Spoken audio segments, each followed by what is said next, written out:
It's 10 o'clock, and this is Fox 10 Talks. Good morning, everybody. We have a developing story in the, I'm just going to pull up the graphics one here of Lori Daybell, because we have a developing story this morning. Could you believe that there is a chance, however small, that we could see Lori Daybell back in a Valley courtroom soon? The story that's just been breaking here over the last couple of days is that she has filed a motion for a new trial. She's actually claiming that her Fourth Amendment rights were violated, and there's just been so much interest in this case. Good morning, everybody. I'm Ron Hoon. Justin Lum is going to join us right now because when we started talking about this early this morning, we realized, Justin, this has the potential to be a pretty big development. Yeah, well, Lori seems to find the spotlight and get back into the news cycle. Yes. I would be surprised if this motion was granted for a new trial. This is regarding the second Arizona trial, her ex-nephew-in-law, Brandon Boudreaux, that attempted murder case she was just convicted of recently. But this goes back to the sickness. Remember when jury selection was delayed multiple times that week, and she said she was too sick to continue? Well, in this motion, she talks about how ill she was, vomiting through the weekend, and how, when she had to be transported back to jail after the second delay, when she was in that wheelchair, she was in a cell for 6 hours waiting to be taken back to jail, and said that she had no blanket, no medicine, she was dehydrated, and is basically calling out Judge Boresky, who we have seen heated exchanges between the two. She's calling him out for a lack of impartiality, and basically, not allowing her to be fully healthy for this trial to represent herself. So her argument is that somehow she should have been given more time to recover from her illness, or that the judge should have shown more deference to her because she can prove that she was genuinely ill? Yes, exactly. She was evaluated by the county's health services, and then at one point, they actually found out that she tested for a viral infection of some sort and needed antibiotics. By then, the trial had already started. She said she was basically forced by the court to conduct opening statements and pick a jury when she wasn't fully healthy. I mean, she talks about being weak, dehydrated, being in that wheelchair, like I said, in a holding cell with no blanket for 6 hours, waiting for transport back to jail. And by the way, is that new information? This is more we knew detail. that she was sick, but this seems new. Yeah, she's basically telling her story through this motion of how sick she was and how Judge Boresky continuously filed orders or put out orders for MCSO to transport her by any means necessary, unless she had more information documented that said that she was too sick to go forward. Now, there is a really nasty bug going around right now. I'm aware of that because it's kind of hit our family in the last week or so. Are accommodations supposed to be made to a defendant in trial that could be multiple days of illness? Now, that's a good question, but this is unique because it's so rare that we see a pro se defendant in a high profile case like this. If a defendant accused of murder was sick like this, you would see that waive their appearance and their defense would handle the case. And we've seen that where they don't show up to court because they just, aren't feeling well, or they just waive their appearance. But in this case, she wanted to represent herself, but she also wasn't healthy enough, according to her. So yeah, it's very interesting that this was definitely a unique case for this story. Do we know whether or not the judge knew that she was, if she truly was sick, and I don't know if it's the bug that's going around town right now, but if it is that particular one, I mean, she says Monday, June 9, 2025, Judge Boresky cleared the courtroom and sealed the hearing now that there was actual evidence that the defendant had really been sick the whole time without treatment. In the end, Judge Boresky still ordered defendant to defend herself at trial, knowing she was too ill to proceed. So they went on with the trial, and we know that there was a guilty verdict, and now she wants a new trial. But she also wants the sentencing to be done ASAP, July 25th is when it will happen, so she can get back to Idaho to serve her life term. So at the same time, she wants this done. She wants to get out of Arizona, it seems, but then she's also asking for a new trial. So yeah, but we're not surprised, as we've covered this for 5 years now. Right. Would it bolster her argument if she was genuinely sick and she was kept in a holding cell for hours? I mean, rather than either being given medical treatment to give context on why she's held that long, the defendants that have court that morning wake up very early, maybe 4 a.m., and MCSO takes all of the defendants who have court that day. They bring them in.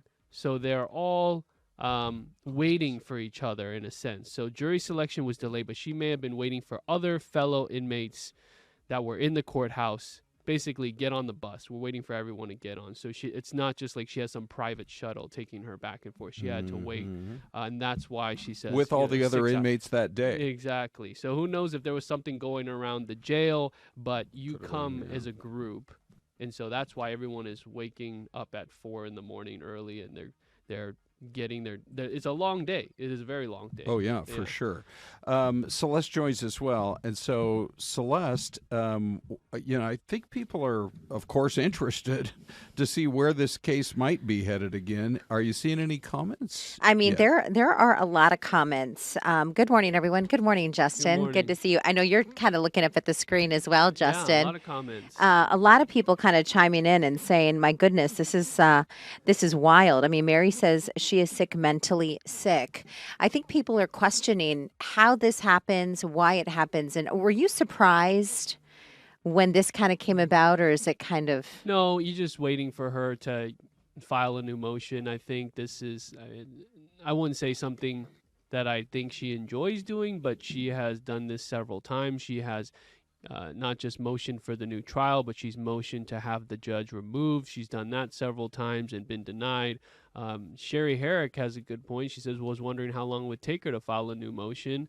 So yeah, this is something that we didn't know exactly when it would come, but not surprised. Another thing that Lori had mentioned in this motion was about her inability to submit some exhibits during trial. She says she was unable to admit exhibits 192, 193, and 194 as a state, and the court continued to say she would be opening the door to her prior convictions. Additionally, the state continuously stated that her line of questioning relating to her niece, Melanie Boudreaux, constituted a third-party defense, yet she never attempted to blame Melanie for the crimes. She was simply attempting to cross-examine the victim, Brandon Boudreaux, as to why he blamed her for the failing of the marriage. So this was a big deal during the trial where, Lori was asking Brandon Boudreaux and the detective on the case from Gilbert PD about the financial motivations and who would, get any financial gain if he died. And, we know that the life insurance beneficiary at the time was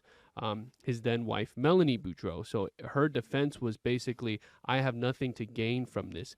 But at the same time, these emails between Brandon Boudreaux and the detective don't just talk about financial documents and details, but also separate cases. We're talking about the Idaho investigations, hence why the state and the judge said, be careful of opening that door. And now her argument is that every time I try to defend myself, it was like I was threatened by the prosecution that the door will be open to my prior convictions. Oh. But, then again, the other end is that you could have had a public defender argue this case for you. Something, Misty Galisa says she likes the attention. Is that what this is about as well? Do you think it's just about the media attention and having her name out there because she's supposed to be headed back to Idaho next? Yeah, after the sentencing, within 30 days, she'll be heading back to Pocatello. You know this area. Yeah. Well, I mean, you worked there. That was your first market, right? Yeah, up in Boise. So yes. There's a big connection there. But that's where she's headed. From covering her all these years, yes, I believe she does like the attention, but then it can be confusing sometimes where she's motioned to not have media coverage of her case, but yet, you can tell that she likes the attention. I remember in her sentencing in Idaho, the judge said in the sentencing that she had been diagnosed with a personality disorder, hyper-religiosity. Right. I think there was some element of narcissism that was brought up, but basically this was evidence coming from a doctor, an evaluation before that sentencing. So it's not anything that's made up. And you mentioned something. You said narcissism. Mary, as almost at the exact same time as you were saying that, Mary in the chat said, it's just the narcissist in her. And I think that's what a lot of people are thinking. Many of you, 358 of you now watching live this morning and chiming in with lots of your questions. We appreciate it. And we did have a question also from Brandy the Bookworm. She said, Justin, do you have Lori Daybell case burnout? Yeah, I think I At do. times. That's a good question. I do have it. Yeah, it's like I'm obligated because I've put in the time. We have put in the time, but I've been doing this since 2019. So I feel like, when we get an update like this, I have to be on top of it. And I posted it on X today, the document. So if you guys want to read all of this, you can go to my X account or my Facebook. And I sent it to Dave Taylor right away, and it was, automatic. Okay, I'm going to come on and talk to you guys. So there is that duty to it to see it through. Of course. And we're still talking about planning sentencing coverage, and obviously it will be streamed, but will I be in court physically? Will I be here? I mean, those are the questions. These are the discussions we have. But yeah, there's burnout. You want to move on and work on other investigations. Yeah, In too. fact, Celeste, have you ever been on a story where you've after it's drug on for weeks and months and maybe even years that you get burned out on it? Not as much as Justin. I was on a story one time for a week. Okay. And But a whole week, probably a whole week straight. it I was a bet. week straight, every single Apples and day. oranges. I'm sorry. Every day I woke up and I covered this story for one whole week. And Was I that remember in Boise? no, it was actually here in Flagstaff? Phoenix. Oh, okay. It was a heartbreaking story about a baby that was found in a toilet at Sky Harbor.